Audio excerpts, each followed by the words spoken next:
Hello बच्चों, कैसे आप लोग। आशा करता हूँ आप लोग मजे में। बच्चों आज हम लोग अपनी 10th क्लास के अंदर पढ़ने वाले हैं प्रकाश के परावर्तन तथा अपवर्तन। ये वीडियो अगर आप ध्यान से देखते हैं तो आपको इस चैप्टर से एक भी मार्क नहीं कटेगा। मैं बारीकी से हर एक चीज आपको पढ़ाने का कोशिश करूंगा, बस आपको यहाँ पे ध्यान से देखना है। जैसे कि आपको पता होगा, मैं वीडियो के नीचे डिस्क्रिप्शन में नोट्स दे देता हूँ, वहां से जाके आपको उतार लेना है। बस यहाँ पे आपको ध्यान से पढ़ना है। चलिए आगे बढ़ते हैं। बच्चों इस वीडियो के अंदर हम पढ़ने वाले हैं, सबसे पहले पढ़ेंगे प्रकाश, उसके बाद पढ़ेंगे प्रकाश का परावर्तन और ये कितने प्रकार का होता है। उसके बाद पढ़ेंगे प्रतिबिंब और ये कितने प्रकार का होता है। उसके बाद पढ़ेंगे दर्पण और ये कितने प्रकार का होता है। उसके बाद पढ़ेंगे गोलीय दर्पण के प्रकार। उसके बाद बच्चों पढ़ेंगे आवर्धन, फिर उसके बाद पढ़ेंगे प्रकाश का अपवर्तन, फिर उसके बाद पढ़ेंगे अपवर्तनांक, उसके बाद लेंस और लेंस कितने प्रकार का होता है। बस आपको यहाँ पे ध्यान से देखना है। मैं इस वीडियो में आपको प्रैक्टिकल करके दिखाऊंगा और साथ ही साथ एक दो न्यूमेरिकल भी करवाऊंगा। चलिए हम सबसे पहले देखते हैं अपना प्रकाश क्या होता है। बच्चों सबसे पहले हम जानते हैं प्रकाश किसे कहते हैं। प्रकाश एक प्रकार की ऊर्जा होता है जिसकी सहायता से हम किसी भी वस्तु को देख पाते हैं। अगर प्रकाश नहीं रहेगा तो हम किसी वस्तु को नहीं देख पाएंगे। आपको पता होगा, आप कभी भी अंधेरा में जाते हैं तो वो सामने क्या रहता है वो आपको नहीं दिखता होगा। हम कोई भी चीज देखते हैं तो बस प्रकाश की सहायता से ही देख पाते हैं। और प्रकाश का एक सबसे बड़ी स्रोत क्या है? सबसे बड़ी स्रोत है सूर्य। बच्चों प्रकाश का वेग क्या होता है? प्रकाश का वेग होता है 3 गुने 10 का पावर 8 मीटर पर सेकेंड। ये बहुत बड़ी संख्या है, इससे ज्यादा वेग किसी का नहीं है। सबसे ज्यादा वेग प्रकाश का ही होता है। अब बच्चों आगे बढ़ते हैं। अब देखते हैं प्रकाश का परावर्तन किसे कहते हैं। आप लोगों को ये पता भी होगा, आप लोग बचपन में करते होंगे। आप बच्चों क्या करते हैं, एक दर्पण ले लेते हैं, वो सूरज के किरणों के सामने आप रखते हैं। आप क्या करते हैं, यहाँ पे सूरज का किरण पड़ता है तो वो सामने वाले किसी व्यक्ति के चेहरा पे पड़ता है। आप लोगों को मजा भी बहुत बचपन में आता होगा, मैं भी करता था। अब जाके पता चला ये फिजिक्स का एक नियम है। यहाँ पे दिया हुआ है, जब प्रकाश किसी चिकने व पॉलिस्टीदार तल पर गिरती है तो वो तल से टकरा के प्रकाश का अधिकांश भाग उसी माध्यम में लौट जाता है। इस घटना को प्रकाश का परावर्तन भी कहते हैं। तथा प्रकाश जिस तल से परावर्तित होता है उसे परावर्तक तल कहते हैं। इसको क्या कहते हैं बच्चों, एक फिगर के सहायता से भी हम समझने का कोशिश करते हैं। ये देखिए, ये अपने पास क्या दिया हुआ है। मान लीजिए ये अपने पास एक दिया हुआ है दर्पण। बच्चों ये जो दर्पण आप देख रहे हैं इसको हम दर्पण मान लिया। ये जो ऊपर का भाग है ये क्या है? ये एक चिकनेदार है। इस पे क्या होता है, इस पे जब लाइट आता है एक साइड से तो वो दूसरे साइड से क्या होता है, निकल जाता है। तो ये जो लाइट आता है उसको हम बोलते हैं आपतित किरण, और जो निकल जाता है उसी वेग से उसको हम क्या बोलते हैं, परावर्तित किरण। यहाँ पे बच्चों देखिए एक बिंदु बन रहा है कि नहीं बन रहा है। यहाँ पे आपतित किरण आ रहा है और परावर्तित किरण जा रहा है, तो यहाँ पे बीच में क्या बना, एक बिंदु बना। इस बिंदु को हम बच्चों क्या बोलते हैं, आपतन बिंदु। और बच्चों यहाँ पे देखिए, यहाँ पे क्या गया हुआ है, एक अभिलंब बिंदु गया हुआ है, एक अभिलंब बिंदु गया हुआ है। अब यहाँ पे देखिए आपतित किरण और अभिलंब के बीच में कितना का कोण बन रहा है, आई का कोण बन रहा है। और परावर्तित किरण के बीच में कितना का कोण बन रहा है, आर का कोण बन रहा है। वहीं नीचे में दिया हुआ है चित्र के अनुसार एक्स वाई दर्पण के परावर्तक तल कहते हैं। ये जो है एक्स वाई, इसको हम क्या बोलते हैं, परावर्तक तल कहते हैं। दर्पण के आपतन बिंदु बी पर आपतित किरण ए बी का अभिलंब एन बी के बीच बना आपतन कोण, कोण आई है। यहाँ पे कोण क्या है, आई है। आपतन बिंदु बी पर परावर्तित किरण BC और अभिलंब NB के बीच बना परावर्तक कोण आर है। यही यहाँ पे बोल रहा है, ये जो कोण बना हुआ है आर बना हुआ है। मुझे आशा है आप लोगों को प्रकाश का परावर्तन बहुत ही अच्छे से समझ में आया होगा। अब आगे चलिए बच्चों, आगे हम देखते हैं ये प्रकाश का परावर्तन का नियम क्या है। बच्चों प्रकाश के परावर्तन का नियम 2 होता है। कितना होता है, 2 होता है। एक है बच्चों आपतन कोण सदैव परावर्तन कोण के बराबर होता है। यहाँ पे तो आपको दिख ही रहा होगा, ये जो आपतन कोण है, ये आपतन कोण है, ये क्या है, ये परावर्तन कोण है। ये दोनों क्या होता है, ये दोनों हमेशा बराबर ही रहता है। तो यहाँ पे हमेशा प्रकाश के परावर्तन का जो फर्स्ट नियम है, वहां पे हमेशा क्या होता है, आई के बराबर आर होता है। यहाँ पे बिंदु के बीच में देखिए, बीचों बीच क्या गया है, अभिलंब गया है। जितना आई का कोण है उतना ही आर का कोण है। इसीलिए बच्चों यहाँ पे दिया हुआ है आपतन कोण सदैव परावर्तन कोण के बराबर ही होता है।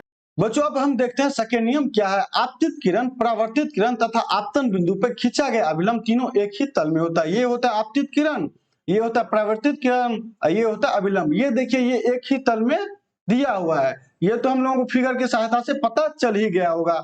यहाँ पे बच्चों दिया हुआ है, इसको भी पढ़ लीजिए, आसानी होगा समझने में। प्रकाश के परावर्तन के प्रथम नियम को किस प्रकार समझा जा सकता है कि जैसे चित्र द्वारा स्पष्ट होता है कि जब प्रकाश की किरण एक माध्यम से दूसरे माध्यम में जाती है तो दूसरे माध्यम टकरा के उसका अधिकांश भाग वापस उसी माध्यम में परावर्तित हो जाता है, लेकिन इस दौरान इसका आपतित तथा परावर्तित कोण बराबर रहता है। ये होता है आपतित कोण और ये होता है परावर्तित कोण। ये दोनों क्या होता है, बराबर होता है, क्योंकि प्रकाश की किरण जिस कोण से दूसरे माध्यम में जाती है उसी कोण से वापस पहले माध्यम में लौटती है, अर्थात आपतन कोण परावर्तन कोण के बराबर होता है। बच्चों मुझे आशा है आप लोगों को ये भी समझ में आ गया होगा। अब बच्चों देखिए आप लोगों के एग्जाम में किस प्रकार का प्रश्न आएगा। इसमें मुख्यतः दो प्रकार से क्वेश्चन पूछा जा सकता है। बच्चों एक क्वेश्चन बनेगा प्रकाश का परावर्तन क्या है इसके नियम लिखिए, दूसरा बनेगा इसी प्रकार है प्रकाश का परावर्तन किसे कहते हैं इसके नियम लिखिए। ये आप लोग आसानी से लिख सकते हैं।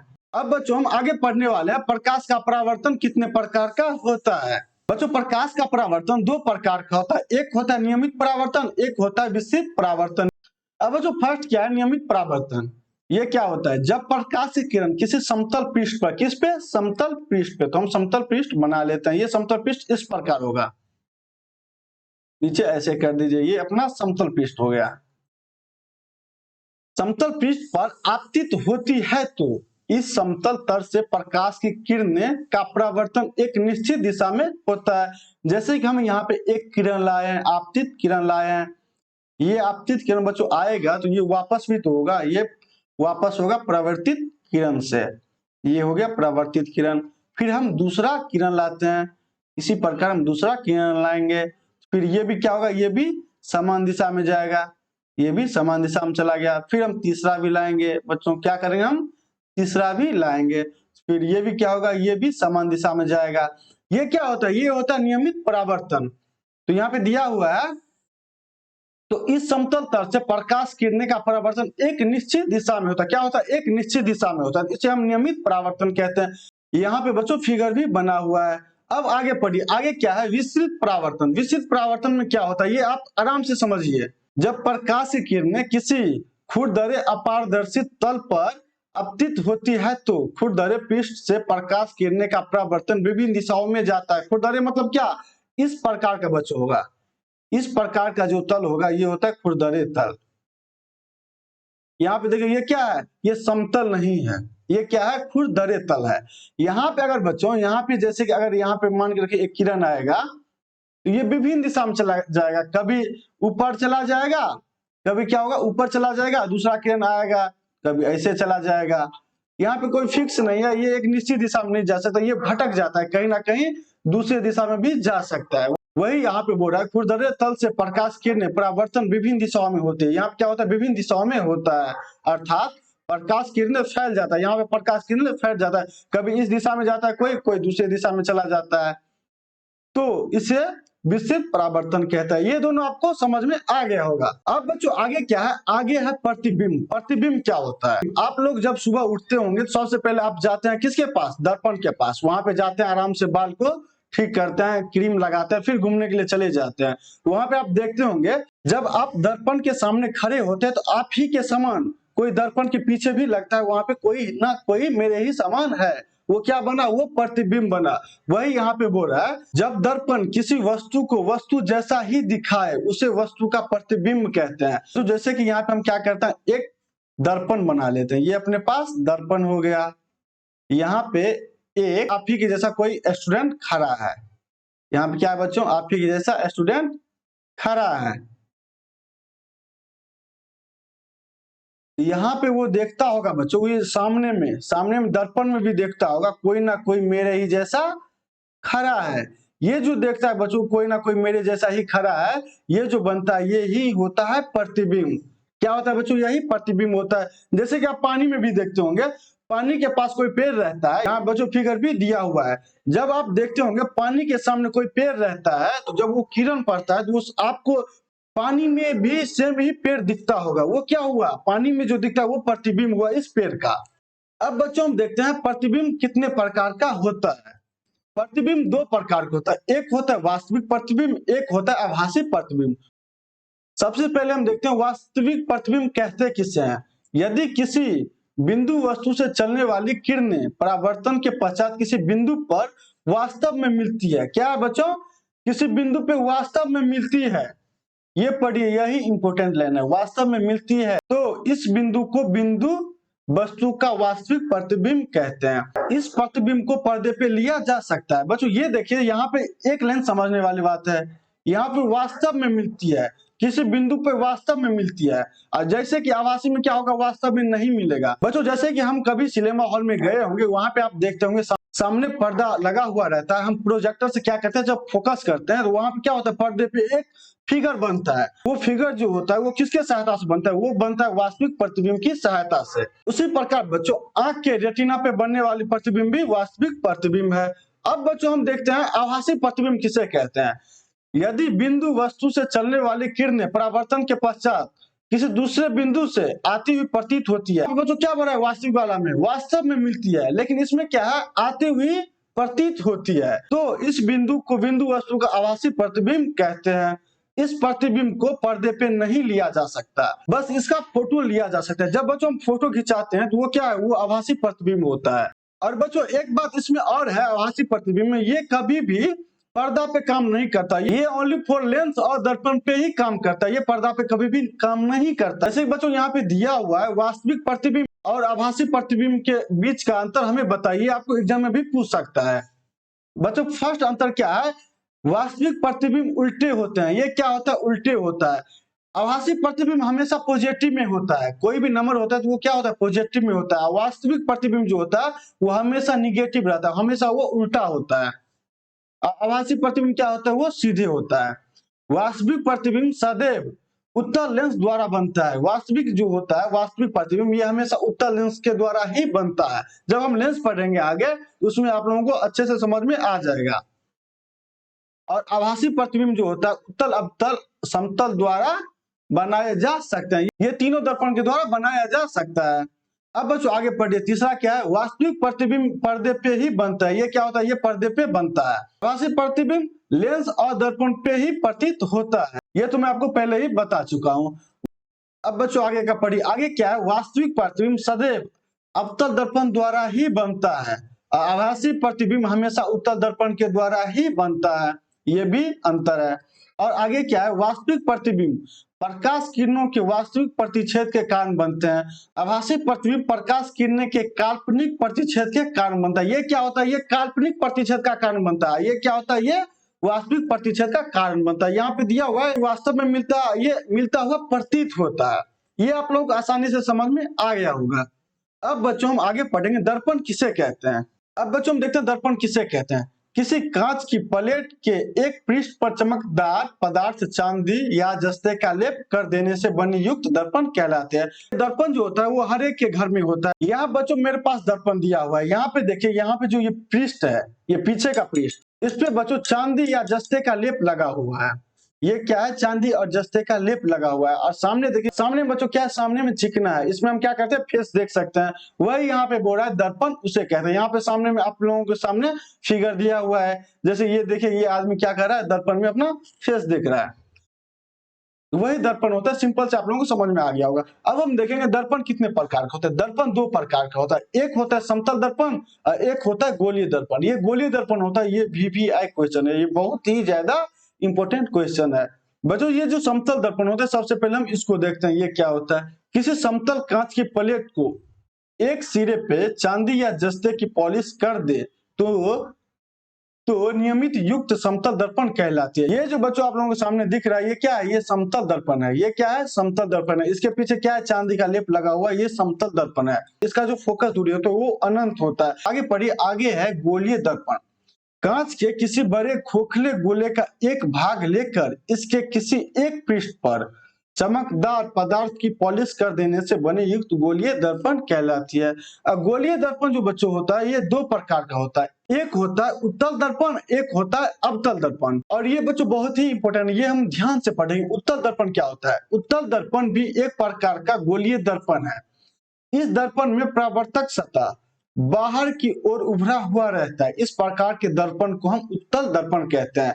ये जो बच्चों होता है, गोलीय दर्पण किस प्रकार होता है, गोलीय दर्पण इस प्रकार होता है, गोलीय दर्पण इस प्रकार होता है। और उत्तल दर्पण जो होता है, इसका आधा भाग लेंगे हम, क्या करेंगे, आधा भाग लेंगे। उत्तल दर्पण जो होता है बच्चों इस प्रकार होता है। यहाँ पे बच्चों बोल रहे हैं ना, इस दर्पण में प्रवर्तक सतह बाहर की ओर उभरा हुआ होता है। ये क्या होता है? ये प्रवर्तक सतह होता है। ये क्या होता है बच्चों? ये प्रवर्तक सतह होता है। और ये बच्चों क्या होता है? ये पीछे का सतह होता है, इसमें लेप लगा होता है चांदी और जस्ते का। और ये होता है जो सामने, जो आपके सामने दिख रहा है, ये क्या होता है बच्चों? इसमें परावर्तक सतह जो है ये बाहर की तरफ होता है, ये बाहर की तरफ होता है। उसी प्रकार बच्चों जो अवतल दर्पण होता है उसमें क्या होता है? सतह जो होता है वो अंदर की तरफ धंसा रहता है। जैसे यहाँ पे हम फिगर की सहायता समझने का कोशिश करते हैं। ये जो होता है बच्चों, ये जो होता है इस पे लगा होता है चांदी का लेप। और ये जो होता है ये क्या है? ये परावर्तक सतह है। इसमें क्या है? इसमें अंदर की तरफ धंसा हुआ है, इसमें क्या है? बाहर की तरफ धंसा हुआ है। उत्तल दर्पण का एग्जांपल क्या है? वाहनों के साइड मिरर का उपयोग गाड़ी में चालक के सीट के पीछे के दृश्य देखने के लिए किया जाता है। आप कभी बाइक चलाए होंगे, बाइक के साइड में एक साइड मिरर होता है, जैसे कि यहाँ पे आपको दिख रहा होगा। ये क्या होता है? ये साइड मिरर होता है। इसमें क्या होता है बच्चों? इसमें जो आपसे पीछे का आदमी है उसको बहुत ही छोटा सा प्रतिबिंब में दिखाया जाता है। यहाँ पे क्या है? छोटा सा प्रतिबिंब में आप लोगों को दिखाया जाता है ताकि आप सतर्क हो जाए, आगे जाके कोई खतरा ना हो। इसीलिए बच्चों हम वाहन में जो होता है साइड मिरर का यूज करते हैं। साइड मिरर किससे बना होता है? उत्तल दर्पण से बना होता है। अब हम देखते हैं बच्चों अवतल दर्पण। जैसे बच्चों यहाँ पे अवतल दर्पण एक प्रकार का गोलीय दर्पण होता है। इस दर्पण में परावर्तक सतह जो है अंदर की ओर से उभरा हुआ रहता है। इस प्रकार के दर्पण को अवतल दर्पण कहते हैं। यहाँ पे क्या है बच्चों? यहाँ पे इससे पहले भी हम आपको समझा चुके हैं। यहाँ पे क्या है? ये अंदर की तरह धंसा हुआ है। क्या है? अंदर की तरह धंसा हुआ है। और बाहर में क्या है बच्चों? बाहर में जस्ता का लेप लगा हुआ है और ये दर्पण अंदर की तरफ धंसा हुआ होता है। उत्तल में क्या होता है? वो बाहर की तरफ रहता है, इसमें अंदर की तरफ रहता है। बच्चों अवतल दर्पण का यूज हम मोटर वाहन के हेडलाइट में करते हैं और दूरबीन में इसका यूज करते हैं। आप बच्चों देखते होंगे वाहन के जो आगे में हेडलाइट लगा रहता है उसमें क्या यूज होता है? उसमें अवतल दर्पण यूज होता है। बच्चों जो दूरबीन होता है उसके अंदर जो शीशा लगा होता है वो भी अवतल दर्पण ही लगा होता है। अब बच्चों आगे बढ़िए। अवतल दर्पण का उपयोग बड़ी फोकस दूरी वाला अवतल दर्पण दाढ़ी बनाने के काम भी आता है। जब हम सैलून में जाते हैं दाढ़ी बनाते हैं तो वहां भी अवतल दर्पण का ही यूज होता है। आंख, कान एवं नाक के डॉक्टरों द्वारा उपयोग में भी अवतल दर्पण का ही यूज होता है। गाड़ी के हेडलाइट एवं सर्च लाइट में अवतल दर्पण का ही यूज होता है।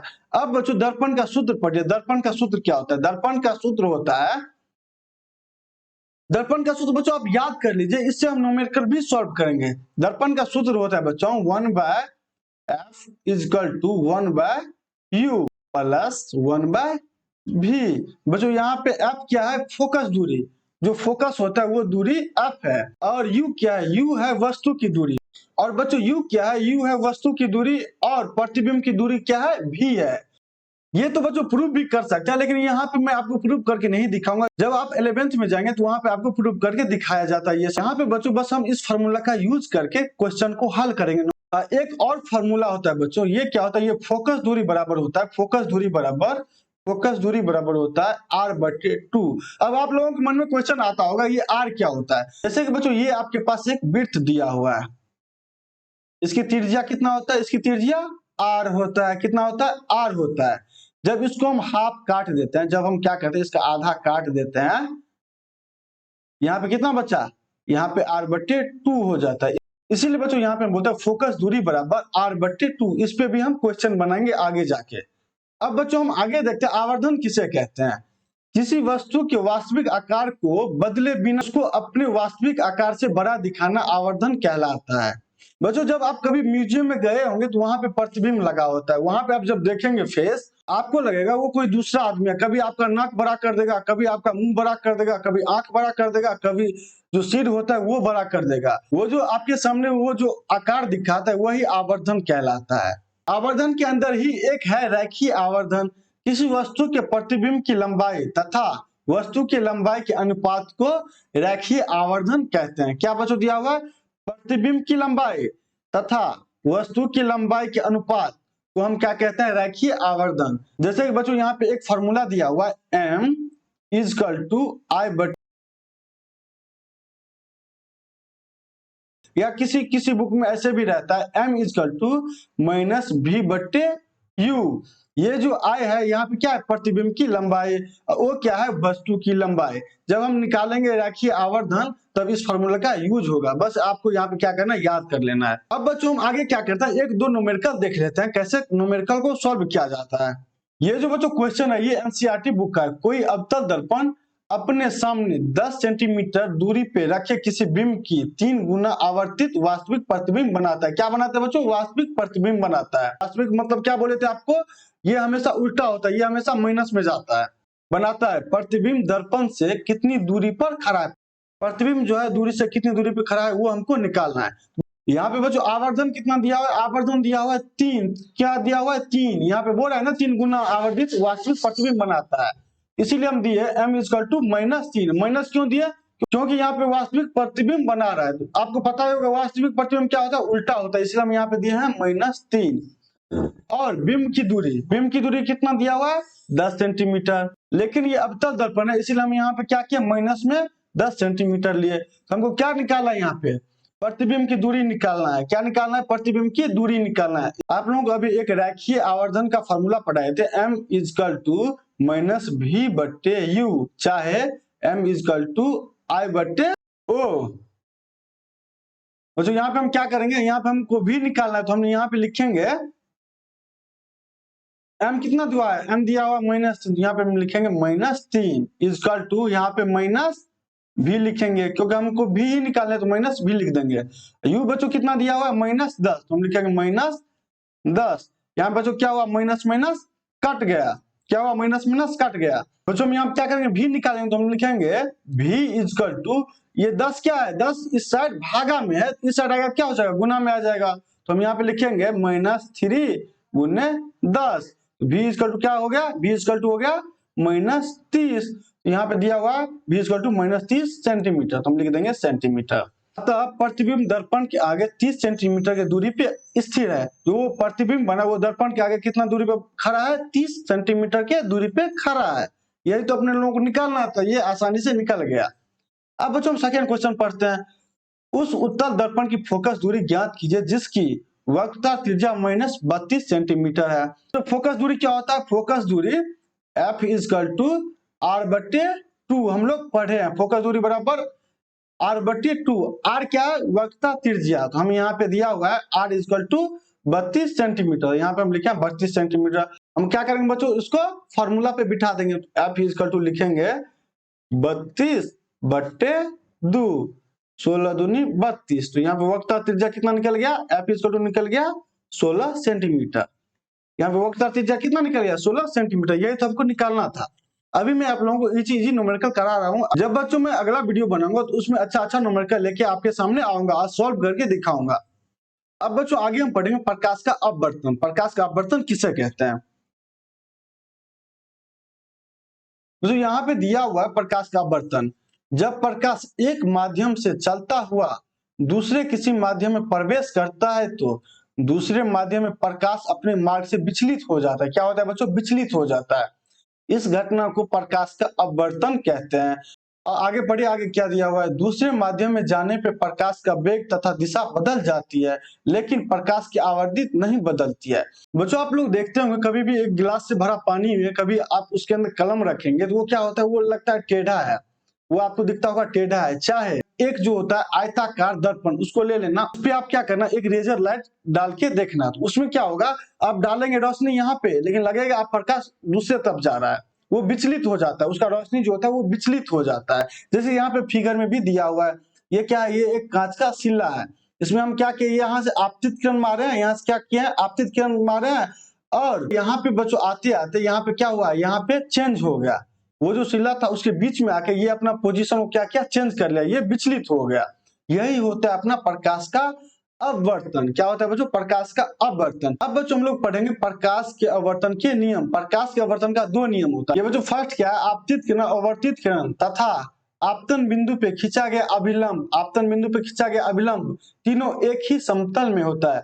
इसको बच्चों में एक फिगर के सहायता से समझने का कोशिश करते हैं। यहाँ से जब हम आपतित किरण देते हैं तो ये अपवर्तित किरण में परिवर्तित हो जाता है। ये क्या होता है, अपवर्तित किरण में परिवर्तित हो जाता है। जब अपवर्तित किरण में परिवर्तन होता है तो इसके बीच में क्या होता है, एक लंब बन जाता है। क्या हो जाता है? लंब बन जाता है। यही यहाँ पे बोल रहा है आपतित किरण, अवर्तित किरण तथा आपतन बिंदु पर खींचा गया अभिलंब, तीनों एक ही समतल में होता है। तीनों क्या बच्चों? एक ही समतल में है, यही यहाँ पे बोल रहा है। और बच्चों सेकंड क्या है? किन्हीं दो माध्यमों के युगल के लिए आपतन कोण की जया। जया मतलब क्या हुआ बच्चों? जया मतलब साइन। जया मतलब क्या? साइन। यहाँ पे दिया हुआ है साइन आर तथा अपवर्तन कोण जया। अपवर्तन कोण जया मतलब जया को क्या कहते हैं? साइन कहते हैं। तो जया मतलब साइन। साइन का अनुपात एक स्थिरांक होता है। क्या होता है? स्थिरांक होता है। यहाँ पे जो बच्चों आपतित किरण और अलंब के बीच कोण है, ये कोण क्या है? आई कोण है। इसको हम क्या बोलेंगे? इसको हम बोलेंगे sign I.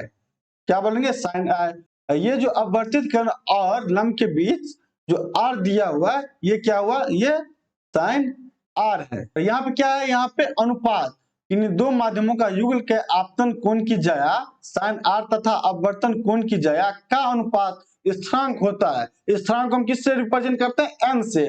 N equal to हम लिखेंगे साइन आई बट्टे साइन आर।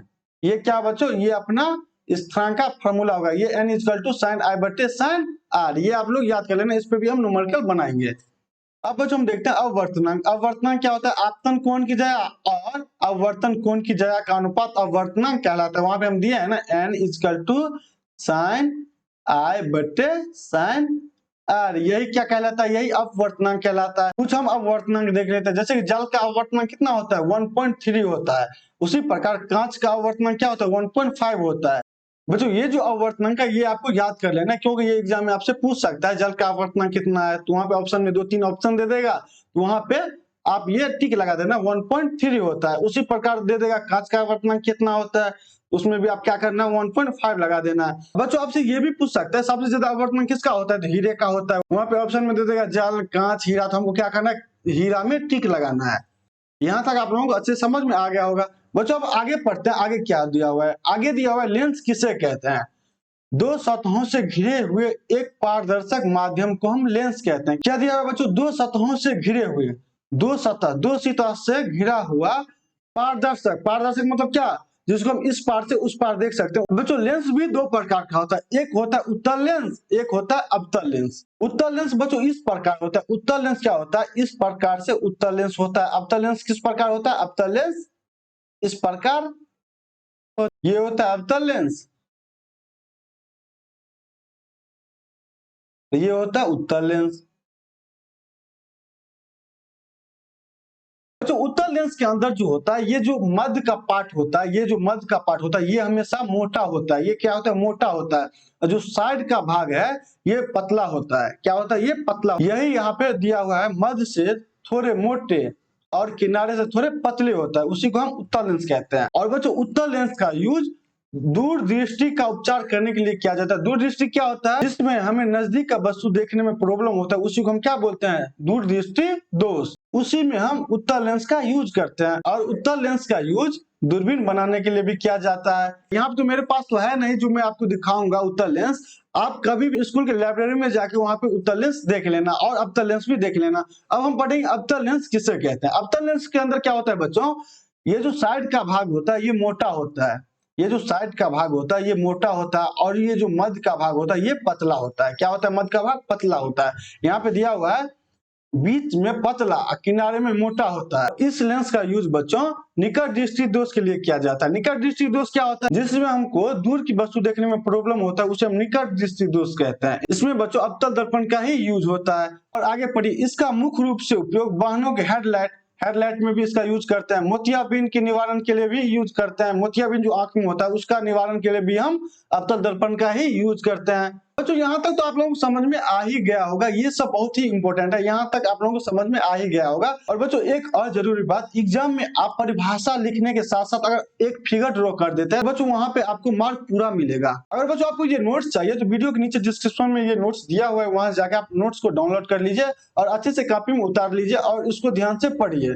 अब बच्चों मिलेंगे अगले चैप्टर। अगर वीडियो आपको अच्छी लगी हो तो वीडियो को लाइक करना, चैनल को सब्सक्राइब करना और दोस्तों के साथ भी शेयर करना। जय हिंद, जय भारत।